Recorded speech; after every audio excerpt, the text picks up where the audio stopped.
another new chapter which is chapter 3 metals and non-metals. Chemistry का एक chapter है, ठीक है। अच्छा, इसमें सिलेबस की अगर बात करते हैं तो आपका जो पेज नंबर 49 में दिया हुआ है ऑकरेंस ऑफ मेटल, तो ऑकरेंस ऑफ मेटल से लेकर मतलब उस टॉपिक को भी नहीं पढ़ना है, वहां से लेकर जो लास्ट तक जितना भी टॉपिक्स है वो कट चुके हैं, नहीं आएंगे आपके बोर्ड एग्जाम्स में, उसके पहले तक का सारा टॉपिक आज हम क्लियर करेंगे, ठीक है। अच्छा, सबसे पहले देखो मेटल एंड नॉन मेटल जो चैप्टर है, तो नॉन मेटल और मेटल होता क्या है ना, वही आज देखेंगे। इसके अलावा स्टूडेंट्स क्लास 9th में हमने एलिमेंट्स, कंपाउंड ये सब भी देखा है मैटर में, है ना। तो जो एलिमेंट होता है उसके भी 3 टाइप्स हैं, metal, non metal and metalloids. तो मेटल नॉन मेटल देखते हैं आज, है ना, कैसी प्रॉपर्टीज होती है, फिजिकली कैसे होते हैं, केमिकली कैसे होते हैं। मेटलॉइड्स क्या होते हैं, तो मेटलॉइड्स जो बीच के होते हैं, मतलब जिसमें मेटल की भी प्रॉपर्टी होगी, नॉन मेटल की भी प्रॉपर्टी होती है, दोनों की प्रॉपर्टी जो कैरी करता है वो होते हैं मेटलॉइड्स, जिसमें दोनों की थोड़ी थोड़ी प्रॉपर्टीज होती ही है, ठीक है। चलो, यहाँ पर पहले आपने मेटल नॉन मेटल मैं बताऊंगी, आप सुने होंगे, जो हमारा पीरियोडिक टेबल है उसमें 22 नॉन मेटल्स है, ओनली 22 नॉन मेटल्स, बाकी 95 to 96 मेटल्स है पीरियोडिक टेबल में, है ना, और 7-8 कुछ है जो मेटलॉइड्स है। तो वो मेटलॉइड्स को हम पीरियोडिक क्लासिफिकेशन जब देखेंगे 5th चैप्टर उसमें देखेंगे। अभी यहाँ देखते हैं मेटल्स एंड नॉन मेटल्स, ठीक है। तो नॉन मेटल्स की क्वांटिटी कम है थोड़ी, मेटल्स बहुत सारे होते हैं। एग्जाम्पल देखते हैं, सोडियम, मेटल्स के एग्जाम्पल देखो, sodium, iron, copper, aluminium, gold, silver, है ना, मर्क्यूरी, मैग्नीशियम, ये सारे क्या होते हैं, they are metals. Non metals क्या क्या होते हैं भाई, carbon, sulphur, hydrogen, oxygen, chlorine, nitrogen, iodine, diamond, ये सारे क्या होते हैं। डायमंड एक कार्बन का एलोट्रॉप है, ठीक है, वो आपको पीरियोडिक टेबल में नहीं मिलेगा, तो ये क्या हो गए, नॉन मेटल्स होते हैं।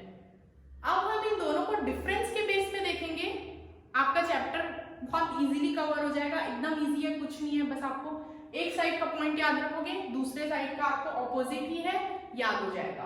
तो पहले देखते हैं हम difference in physical property, physically देखने में उनका जो रिएक्शन है, फिजिकली कैसे होते हैं, कैसे डिफर करते हैं मेटल और नॉन मेटल क्या होते हैं। तो मेटल्स का देखो, सबसे पहला इंपॉर्टेंट पॉइंट है good conductor of heat and electricity. Metal में मैंने क्या लिखा है, they are good conductor of heat and electricity. जो मेटल है वो बहुत अच्छे से हीट और इलेक्ट्रिसिटी कंडक्ट करते हैं। जितने भी, अगर मुझे इलेक्ट्रिक वायर निकालना है, घर में देख रहे होगे आप, है ना, रहता है, तो उसको वो किससे बना होता है, मेटल से बना होता है, ठीक है। उसके बाहर रबड़ की कवरिंग क्यों होती है, ताकि हमें करंट ना लगे, है ना, क्योंकि वो पुअर कंडक्टर होते हैं, नॉन मेटल होते हैं, ठीक है। इधर देखेंगे तो good conductor of heat electricity, best conductor क्या है इसमें से, जो सबसे अच्छा हीट और इलेक्ट्रिसिटी कंडक्ट करता है वो है कॉपर, सिल्वर। पुअर मतलब कि करते तो है कंडक्ट, लेकिन कम करते हैं, वो कौन है, they are lead and mercury. Okay students, तो पहला पॉइंट क्लियर हुआ। नॉन मेटल में देखो, they are poor conductor of heat and electricity. Non metals क्या है, हीट और इलेक्ट्रिसिटी कंडक्ट नहीं कर पाते, बहुत पुअर कंडक्टर होते हैं। But we have a exception here. Exception means सब जितने भी इसके एलिमेंट है सब पुअर कंडक्टर है, लेकिन उसमें एक या दो ऐसे हो गए जो गुड कंडक्टर है, तो उनको हम बोलेंगे एक्सेप्शन, ठीक है। आपकी क्लास है ना, उसमें सारे बच्चे इंटेलिजेंट है, ओके। क्लास 10th में बोलूंगी कि बेस्ट जो है पूरे इंटेलिजेंट बच्चों की है, लेकिन उसमें से अगर एक या दो बच्चे जो नहीं कर पाते, अच्छा इंटेलिजेंट नहीं है, तो वो क्या हो गए, वो दे आर एक्सेप्शन। तो एक्सेप्शन मींस हटके जो होता है ना, उसको बोलते हैं। तो सारे metals, all metals are poor conductor of heat electricity, but only graphite, graphite exception कहलाएगा। ग्रेफाइट ऐसा है नॉन मेटल जो हीट और इलेक्ट्रिसिटी कंडक्ट करता है। जो हमारा वो इलेक्ट्रोलिसिस वगैरह देखते हैं, हाइड्रोलिसिस देखते हैं, तो उसमें इलेक्ट्रोड रहता है, एनोड, कैथोड। तो इसमें अगर हम ग्रेफाइट भी यूज करते हैं तो वो हीट और इलेक्ट्रिसिटी कंडक्ट करेगा, पास करने अलाउ करता है, ठीक है। सेकेंड पॉइंट देखो, डक्टाइल एंड मेलिएबल। मेटल्स क्या होते हैं, डक्टाइल होते हैं, मेलिएबल होते हैं। नॉन मेटल होते हैं non ductile and non malleable, ना ये डक्टाइल होते हैं ना मैलिएबल। ना what is ductile and what is malleable, क्या होता है भाई? सो डक्टाइल मीन्स या डक्टिलिटी मीन्स एक प्रॉपर्टी है मेटल की through which we can draw a metal, it can be drawn into a thin wire, बहुत पतली सी तार बना सकते हैं मेटल से, वो जो क्वालिटी है दैट इज डक्टाइल।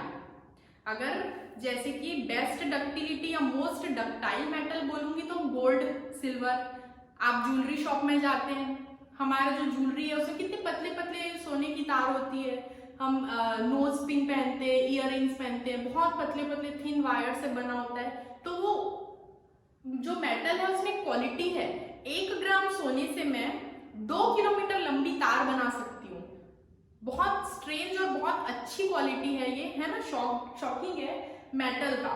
तो जो सोना है उसको हम अगर 1 ग्राम भी लेते हैं तो उससे 2 किलोमीटर लंबी वायर में बना सकती हूँ, तो वो क्या है? डक्टिलिटी। और मैलिएबल मीन्स क्या होता है?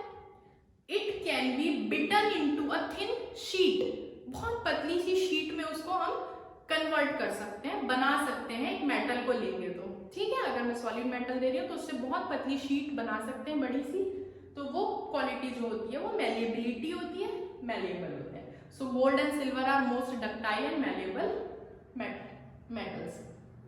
Non-ductile, non-malleable. Now the third point is sonorous. What is sonorous and non-metals क्या होते हैं? Non-sonorous. तो क्या होता है भाई ये? So metals produces a special metallic sound. ठीक है, जब हम इसे हार्ड ऑब्जेक्ट से, किसी हार्ड ऑब्जेक्ट से हम इसको हीट करते हैं तो वो एक साउंड प्रोड्यूस करता है, इसी क्वालिटी को बोलते हैं सोनरस। जैसे कि एग्जांपल ले लो, मंदिर में जो घंटी लगी होती है ना, या जो स्कूल में बजाते हैं बेल, है ना, तो ये सारे टन टन टन जो मंदिर के घंटे की आवाज है, तो ये एक साउंड प्रोड्यूस हो रहा है, टन। तो ये क्या होता है? मेटल्स में होता है ये क्वालिटी, सिर्फ मेटल से साउंड है तो they are sonorous. And non metal से ऐसा कोई साउंड प्रोड्यूस नहीं होता, they are non sonorous. Fourth देखते हैं lustre and non lustre, opposite. Lustre means जो मेटल्स होते हैं उनमें एक शाइन होता है, लस्टर मींस होता है शाइन या चमक बोलो, है ना। तो मेटल्स क्या होते हैं? चमकते हैं, शाइनी होते हैं, तो उनमें ये क्वालिटी है लस्टर, गोल्ड, सिल्वर, ये देख लो आप, है ना। और जो नॉन मेटल्स है वो क्या होते हैं? नॉन शाइनी होते हैं, उनमें कोई शाइन नहीं होता, they are non lustrous, non lustre. Except, यहाँ पर फिर एक एक्सेप्शन आया, क्या है? Diamond and iodine. ये दोनों नॉन मेटल ऐसे हैं जो नॉन मेटल होने के बावजूद भी लस्टर होते हैं, शाइनी होते हैं। क्यों? पता है ना आपको, जो डायमंड है कितना शाइनी होता है, आयोडीन कितना चमकता है, तो ये दोनों क्या हो गए? दे आर एक्सेप्शन, ऐसे नॉन मेटल्स हैं। अच्छा स्टूडेंट्स, इसमें 7 पॉइंट्स है, let's move on to 5th, 6th and 7 points, फिर फिजिकल प्रॉपर्टीज खत्म हो जाएगी। So the 5th point is metals में देखो they have high melting and boiling point. जो मेटल्स है वो बहुत ज्यादा टेम्परेचर में मेल्ट होना शुरू करते हैं और बॉइल होना शुरू करते हैं, so they have high melting and boiling point. Opposite कर दो नॉन मेटल का, they generally have low melting and boiling point. ठीक है, दोनों में एक्सेप्शन है।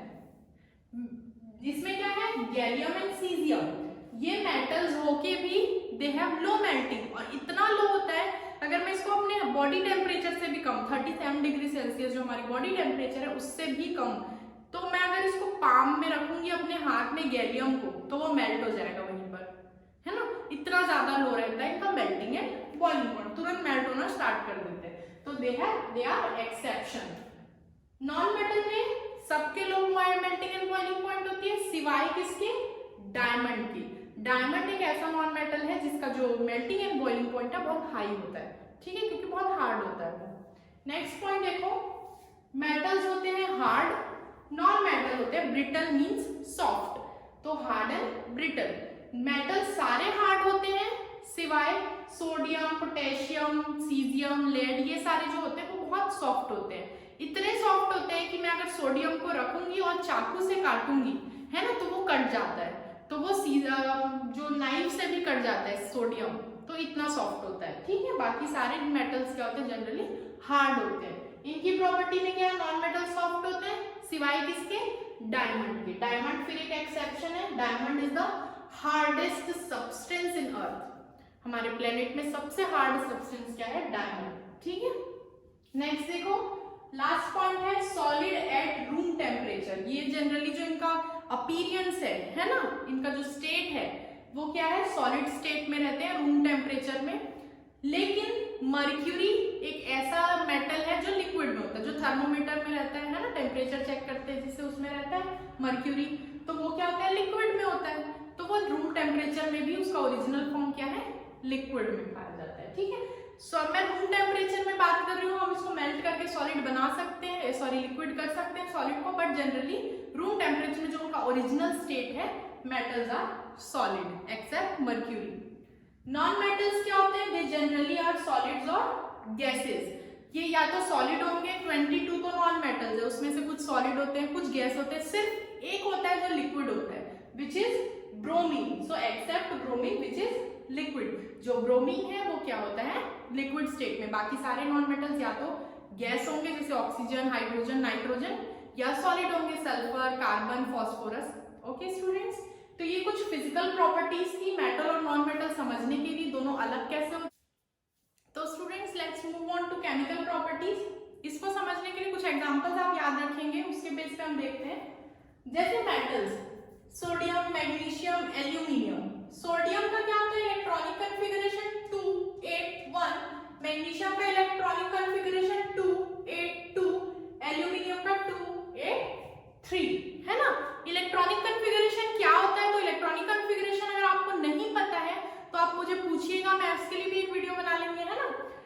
ये आपके पेज नंबर 47 एनसीईआरटी में दिया हुआ एक टेबल, जिसमें कुछ एलिमेंट्स के इलेक्ट्रॉनिक कॉन्फ़िगरेशन दिए हैं। तो अगर आपको ये नहीं आता तो आप बिल्कुल पूछिए, मैं आपको एक्सप्लेन करूंगी, ठीक है, तभी ये क्लियर होगा। वैसे ही अगर नॉन मेटल की बात करें तो मैं इसमें ले लेती हूँ phosphorus, sulphur, chlorine. What is the electronic configuration for sulphur, phosphorus 285, sulphur 286, chlorine 287। तो ये जो लास्ट शेल है ना, जो आउटर मोस्ट शेल में, इसमें 1 इलेक्ट्रॉन, 2 इलेक्ट्रॉन, 3 दिख रहा है। इसमें देखो नॉन मेटल में लास्ट शेल में 5, 6, 7। तो इसका एक बेस्ट पॉइंट सबसे पहला बन गया, metals have 1, 2 और 3 electrons in the outermost shell. उनके आउटरमोस्ट शेल में जनरली 1, 2 या 3 इलेक्ट्रॉन्स प्रेजेंट होते हैं। नॉन मेटल्स में they generally have 5, 6 और 7 electrons in the outermost shell. 4 और 8 भी होते हैं। ऐसे भी नॉन मेटल्स हैं जिनके आउटरमोस्ट शेल में 4 है, 2, 4, लास्ट ऑर्बिट में 4 आ रहा है। कार्बन 288 होता है जिसके लास्ट में, है ना, जिसका 288 ऑक्टेट कंप्लीट होगा। ऐसे भी नॉन मेटल्स हैं, तो वो हम नहीं देखेंगे। हम यहाँ पर जनरली जितने नॉन मेटल्स होते हैं मोस्टली 5, 6 और 7 बेस पे देख रहे हैं, उनकी टेंडेंसी कैसे होती है रिएक्शन की, तो देखेंगे, ठीक है। तो फर्स्ट पॉइंट हो गया। सेकंड इसमें लिख सकते हो, दे जनरली है 5, 6 और 7 electron in the outermost shell. How do they react? Generally इनका रिएक्शन इस बेस पे कैसा होता है वो देखते हैं। मेटल्स और नॉन मेटल के बीच अगर मैं रिएक्शन की बात करती हूँ, कैसे करते हैं, तो मैं ले लेती हूँ, यहाँ पर देखो मेटल ले लिया सोडियम, इसमें से ले ली मैं, आप लोगों को NaCl का फॉर्मेशन पता होगा, Na+Cl-, तो उसी को देख लेते हैं, NaCl। सोडियम का इलेक्ट्रॉनिक कॉन्फ़िगरेशन क्या होता है? 281। क्लोरीन का क्या होता है? 287, ठीक है। सोडियम को अगर इसको ऑक्टेट कंप्लीट करना है, स्टेबल होना है, तो इसको अपना ये इलेक्ट्रॉन देना होगा, है ना। 7 इलेक्ट्रॉन ले तो नहीं सकता ये 8 बनाने के लिए, इसको ज्यादा एनर्जी लगेगी, ऑब्वियसली वो नहीं है पॉसिबल, तो वो 1 इलेक्ट्रॉन डोनेट करेगा। कैल्शियम, क्लोरीन को अगर अपना ऑक्टेट कंप्लीट करना है तो इसको क्या चाहिए? 1 इलेक्ट्रॉन की नीड है, ठीक है।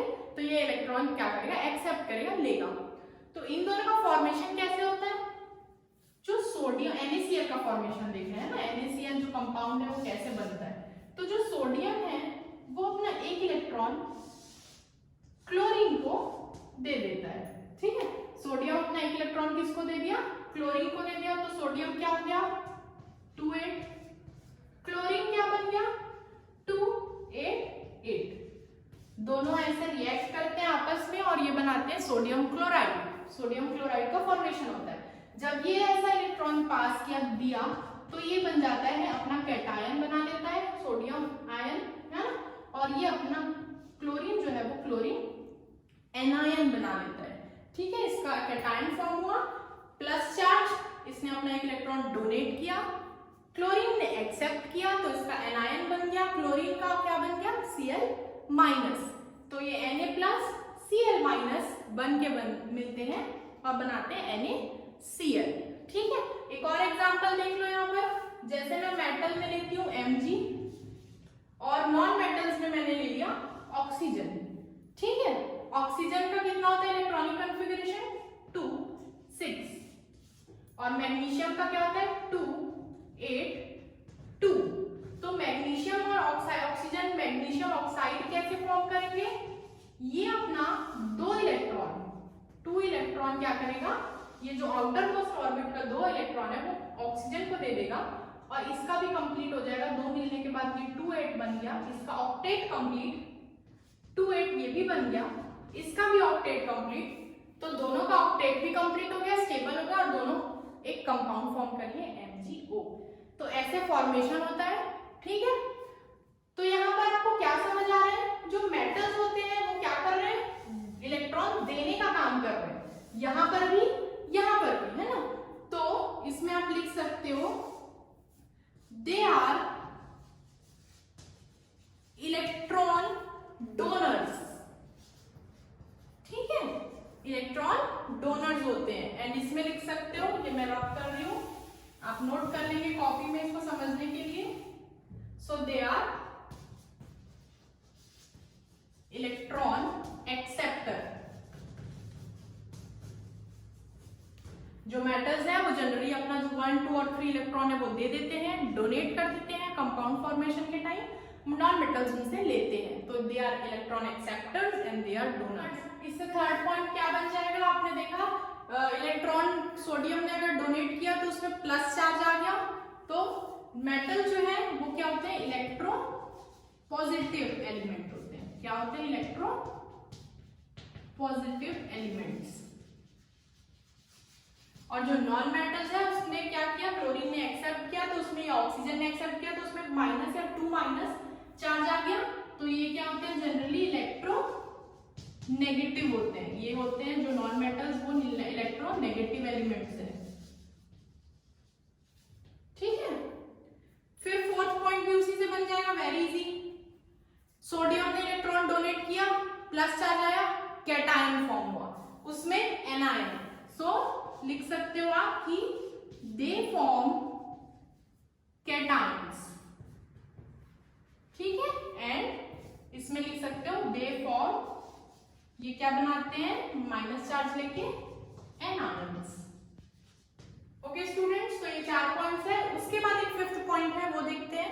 Fifth point is metals form basic oxides. जब मेटल और ऑक्सीजन का, जब मेटल ऑक्सीजन साथ रिएक्ट करता है तो वो क्या बनाते हैं, मेटल ऑक्साइड्स बनाते हैं, जो होते हैं बेसिक इन नेचर। हमने एसिडिक बेसिक न्यूट्रल पढ़ा है ना, तो metals form basic oxides and they form, non metals form acidic oxide, opposite.